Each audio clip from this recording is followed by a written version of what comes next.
I don't know who we care about right now? Is it, who's that young girl who does music and has hair? You know, the one.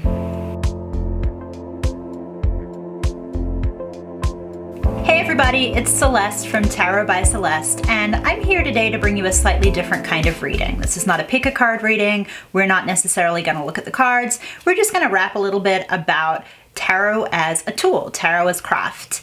But before we get into that, I want to take a look at my deck and just peep a little bit what is going on with Ariana Grande. I saw a headline this morning seeing that she had been spotted in the back of a bar making out with a stranger, and I am desperate to know what is going on in Ariana's life. Who is this mysterious stranger? Is this her Valentine? Will it be her long-term love? And does she miss Pete Davidson? I have questions. The tarot has answers. Let's find out.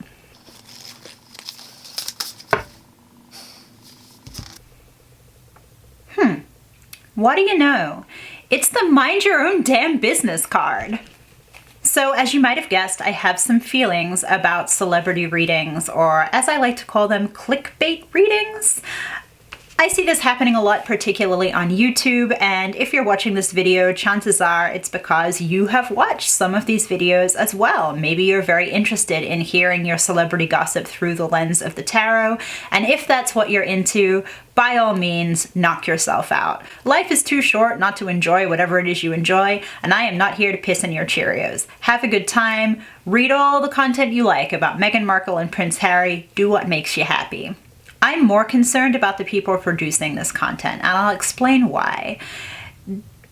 Most of the people I see making these kinds of videos on YouTube are not a teenage kid in their basement with their like $10 Bronze and Noble tarot deck. They are people who are claiming to be spiritual counselors, spiritual advisors, people who do readings for clients as well. And if you're in that kind of world and doing that kind of work, I have to assume that you believe that tarot is a meaningful practice, that tarot is energy exchange. Now, what I mean when I say energy exchange is the idea that when we look at the tarot cards to examine our own lives or the lives of others, we are taking in energy from those people. That's really the only way tarot can work. Anybody can pick up a deck, memorize the meanings of cards, and, give a reading. But if you're giving a meaningful reading that has impact and the potential to heal the person you're working with, theoretically, you're participating in an energy exchange with that person. It is fundamentally messed up to engage in that kind of energy exchange without consent. It's not cool. When a client sits down with you and asks for a reading, they are consenting for you to enter into their energy and, peer into their lives. They understand that you're going to sit with them and tell them things about themselves and look at different areas of their lives and give them advice. That's what they sign up for when they pay you for a reading. However, if you're reading a situation that you have not been invited into, if you are examining other people's lives through the lens of the tarot without consent, to me that becomes a violation. And I can already hear people saying to me, okay, but it's a celebrity. Gwyneth Paltrow, Justin Bieber, Ariana Grande, they make their money off of being hyper visible. They know, or they knew when they signed up for that job, that they were going to have their personal lives raked across the coals, that they were going to be followed by paparazzi. That's part of the job. And indeed, you are correct. Celebrities literally have publicists to help generate buzz around what they're doing in their personal lives. There are entire agencies in Hollywood dedicated to matchmaking different celebrities, not because anyone cares about anybody else, but because it's good for promotion and good for self-promotion to see X person with Y person on the red carpet, da-da-da-da-da-da. So I'm not denying that there is a level of mutual parasitic engagement when it comes to the media and celebrity culture. That is a fact. That's the truth. But when you see it intersect with a spiritual practice like tarot, it just feels kind of wonky to me. Perhaps the people creating this kind of content haven't even stopped to think about the ethics involved in looking at the energy of somebody who hasn't given you permission to do so. Maybe they really are just thinking to themselves, well, this person's hyper visible, they're a very public persona, and it doesn't matter if I give my opinion, because that's what it is, on how that person is living their life. But this brings me to my next point, which is, if you're reading for a celebrity, you're not really doing a psychic reading. I struggle when people who run these clickbait channels use a celebrity reading as evidence or proof of their psychic ability. Why? Because it's not hard to be right when you're doing a reading for someone whose entire personal life is available on Wikipedia. Anybody who reads tarot or has studied tarot, or even skeptics who have, peeped into the paranormal a bit or into extrasensory perception, will have heard these terms cold reading and hot reading. Now, if you haven't heard these terms, quick and dirty explanation. A hot reading is when you read for a client or you read for an audience member, and you have a whole bunch of information that has been funneled to you ahead of time. That can include looking through their social media. In the case of people who have, big TV shows like John Edward or, the Long Island Medium, it may involve having a green room bugged or talking to friends and family of your audience members ahead of time. It's a hot reading because you literally have a Rolodex of information about that person at your disposal before you go into the reading portion of the interaction. Cold reading is similar, but it's a little bit more subtle. Instead of having done research ahead of time on your clients, cold reading relies on nonverbal cues and perception in a regular way, sort of regular perception, your normal five senses, to pick up on information about your client. I would argue that most readers who do readings in person unconsciously use cold reading as part of their process. It's kind of hard not to, because you get so used to being perceptive and reading people's body language. So for example, if you sit down with a client and you notice that they have a wedding ring on, that instantly gives you a little bit more information about who they are and what they have going on in their life. If they're holding their body particularly tensely, or they're already crying when they sit down in front of you, you're going to respond to them and relate to them in a different way than if they had absolutely nothing on their person to give any kind of context clue on what they're dealing with. So cold reading is something that everybody does to a certain extent. I don't think it makes a reader a fraud or invalid or not psychic. But this brings me to the idea of celebrity readings, which is there is no way to read for a celebrity that doesn't involve both hot and cold reading.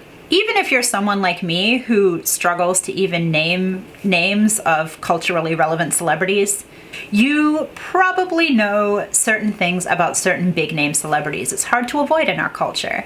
Everything that we see in targeted ads, everything that we see in our Facebook and social media feeds, everything on the Twitter trending hashtags gives you and pumps you full of information about these hyper-visible people.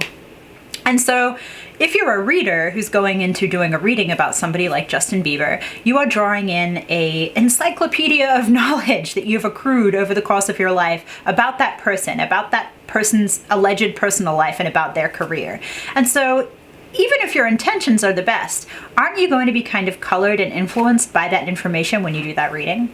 I struggle when people who do clickbait readings and celebrity readings use that kind of reading to prove or to provide evidence for their skill and talent as a psychic. It does not take a huge amount of intuitive ability and psychic ability to do a reading and be right about someone who is already super hyper visible and public in their persona. I could sit here right now and list 5 YouTube celebrities who probably will have makeup lines within the next 3 years. If I turn out to be right about that, does that mean I'm a psychic? No, it means I know how capitalism works. Incidentally, ContraPoints really needs to have her own makeup line. Natalie Wynn, if you are listening to this, I want to see eyeshadow that you have produced. Let's make it happen. Psychic prediction. But all that aside, truthfully, I just think it's kind of tacky for readers to use celebrity gossip to drive traffic to their channel. That's really what we're talking about here. It's not providing any kind of value to the person you're reading for. It's not even really providing anything of value or meaning to your audience, the people who are consuming this, secondhand pseudo-spiritual gossip. It's just a way for you to beef up your view count and beef up the subscriptions to your channel. And if that's how you want to conduct your business, that's fine. I just think it is then a little bit shady to take people's money and claim to be a genuine, authentic healer. Does not compute. I will say I think the exception to this rule is people who run channels that are celebrity gossip focused, but there's a level of implied consent. For example, and I will name names, Aphrodite is obviously a very famous, well-known YouTuber who makes predictions, psychic predictions on his Twitch and on his YouTube channel, usually about other YouTube celebrities. Now, the reason I think that this is a gray area and not quite as ethically questionable as some other kinds of celebrity psychic reading is that he appears to mostly read for people who are in his kind of extended social circle. He's a YouTube celebrity and a Twitch celebrity. He's reading for people who are within that realm for the most part. And I have to believe that even if it's not been explicitly stated in the videos, some of that is kind of mutually parasitic. I can already hear people complaining about my use of the term parasitic to describe Aphrodite. To quote Stephanie Harlow, "Don't come for me." I don't care either way about that person. He's fine.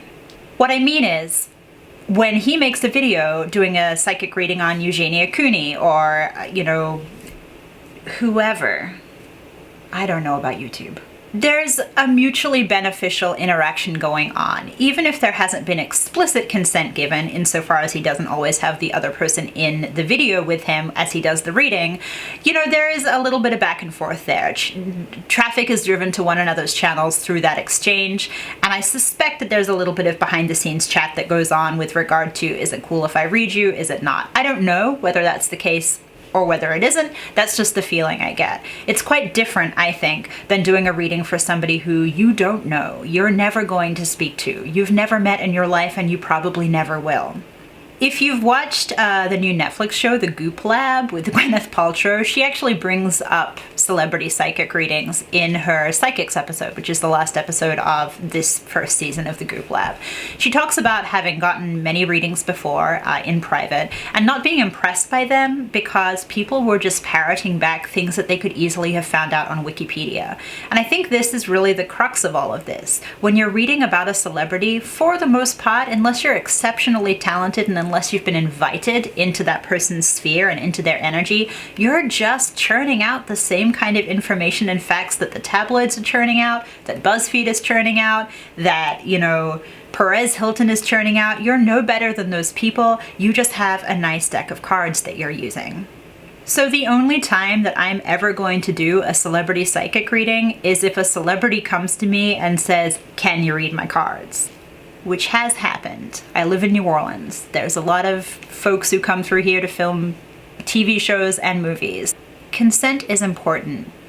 Even if you sit down with a client face to face and they have given you permission to read them by virtue of paying you for that reading, you're not going to get an accurate and good read unless they are open to receiving your energy and giving you some energy back. I used to work in a kind of psychic mill where we saw, many clients every day, and it was considered to be kind of a novelty. It wasn't considered to be spiritually significant. A lot of people came and did the reading because it was just something to do. It was something to do in a tourist town, in a town known for, spooky things and ghosts and witchcraft and so forth. And some of those people I read for didn't really want to be there. They were part of a bachelorette party or a bridal shower, or they were there with their family and they had been kind of railroaded into participating. And those readings were always way more challenging than people who came in with an open heart and an open mind. I could still sometimes get an accurate read, but it was way harder. You can, if you are energetically sensitive, you can almost feel that barrier, that buffer, when someone is not into it and does not really consent to be there, even if they're sitting in front of you allegedly super open. So if you can imagine that in terms of reading for someone hundreds of thousands of miles away who is a public figure, who is obfuscated by these layers and layers and layers of mythology and tabloid gossip, who in addition has not given you any kind of permission to access their energy, are you going to be right, or are you just going to be guessing and making up nonsense for your channel so that you can get more clicks? There's another layer to this, which is people who do readings regarding world events or political figures or true crime readings.